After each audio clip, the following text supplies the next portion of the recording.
Assalamualaikum warahmatullahi wabarakatuh. Perkenalkan, nama saya Raffi Ahmad dengan NIM 2024050103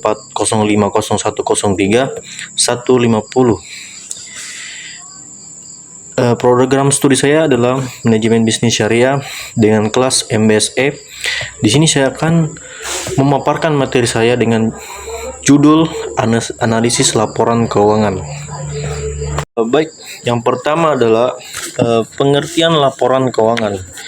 Dari pengertiannya adalah tertulis bahwa analisis laporan keuangan merupakan salah satu cara untuk mengetahui kinerja sebuah perusahaan dalam satu periode.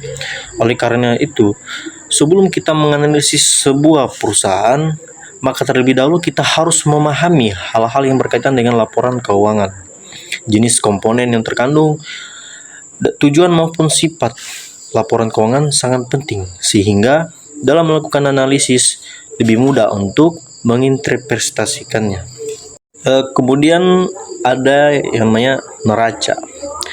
Neraca ini merupakan salah satu laporan keuangan terpenting bagi perusahaan, di mana setiap perusahaan diharuskan untuk menyajikan laporan keuangan dalam bentuk neraca.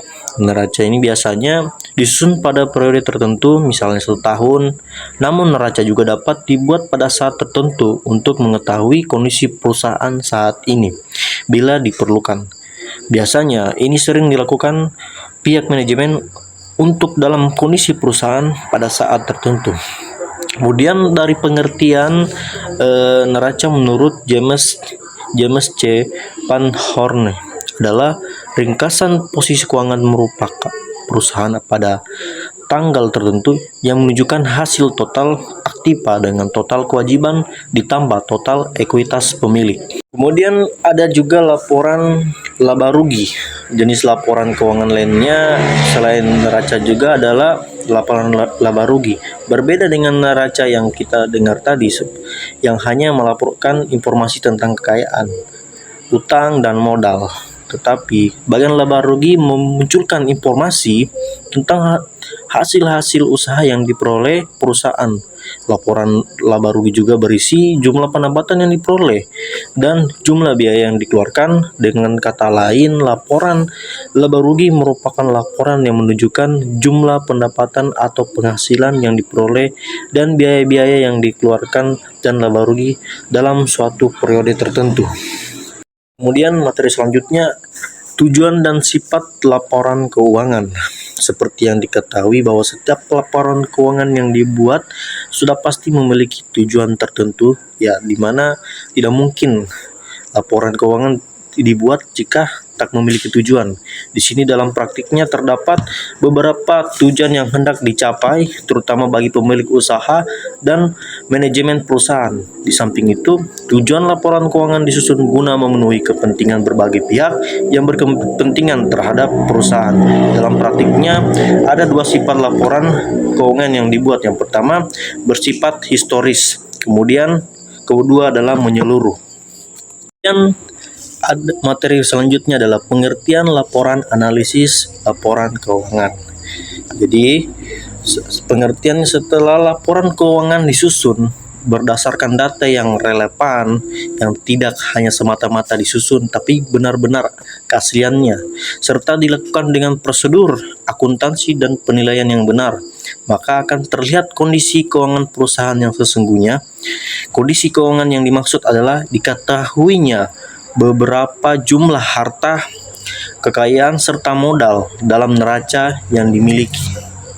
Dalam hasil analisis laporan keuangan ini juga akan memberikan informasi tentang kelemahan dan kekuatan yang dimiliki perusahaan. Dengan mengetahui kelemahan ini, maka manajemen akan dapat memperbaiki atau menutupi kelemahan tersebut. Dalam melakukan analisis laporan keuangan, perlu dilakukan secara cermat dengan menggunakan metode dan teknik analisis yang tepat, sehingga yang diharapkan benar-benar tepat pula, yang tidak hanya semata-mata dilakukan, tetapi memang benar-benar memiliki tujuan dan hasil harus benar-benar sesuai dengan apa yang diinginkan. Ada pengertian rasio keuangan. Di sini diambil pendapat oleh James C.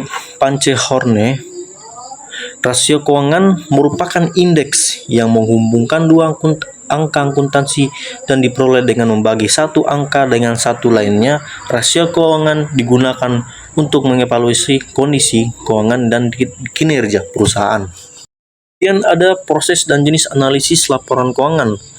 Untuk melakukan analisis laporan keuangan, diperlukan metode dan teknik analisis yang tepat. Dalam praktiknya, ada dua macam analisis laporan keuangan yang bisa dipakai, yaitu yang pertama adalah analisis vertikal. Analisis vertikal merupakan analisis yang dilakukan terhadap hanya satu periode laporan keuangan saja.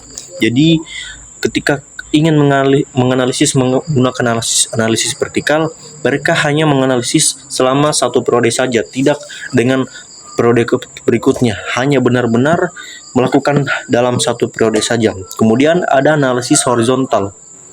Analisis horizontal ini merupakan analisis yang dilakukan dengan membandingkan laporan keuangan untuk beberapa periode. Jadi, jika menggunakan laporan hasil analisis horizontal, mereka membandingkan laporan yang ada pada periode sebelumnya. Misalkan perusahaan ini melonjak atau melemah. Jadi mereka menggunakan analisis ini untuk membandingkan apakah benar-benar perusahaan ini sedang berkembang atau malah melemah. Materi selanjutnya adalah pembanding rasio keuangan. Analisis laporan keuangan tak akan berarti jika tak ada angka pembandingnya. Data pembanding untuk rasio keuangan mutlak ada, sehingga dapat dilakukan perhitungan terhadap rasio yang dipilih. Dengan adanya data pembanding, kita dapat melihat angka-angka yang ditonjolkan, apakah mengalami peningkatan dari periode sebelumnya. Kemudian materi selanjutnya, keterbatasan rasio keuangan. Dalam praktiknya, walaupun rasio keuangan yang digunakan memiliki fungsi dan kegunaan yang cukup bagi perusahaan dalam mengambil keputusan, bukan berarti rasio keuangan yang dibuat sudah menjamin 100% kondisi dan posisi keuangan sesungguhnya. Kemudian selanjutnya materinya, hubungan antar berbagai rasio. Hubungan ini bisa hubungan antara laporan keuangan yang satu dengan yang lain, atau hubungan dalam komponen dalam laporan keuangan. Yang pertama, ada hubungan antara rentabilitas ekonomi dan rentabilitas modal sendiri. Kemudian kedua, ada hubungan antara rasio utang dengan rentabilitas modal sendiri.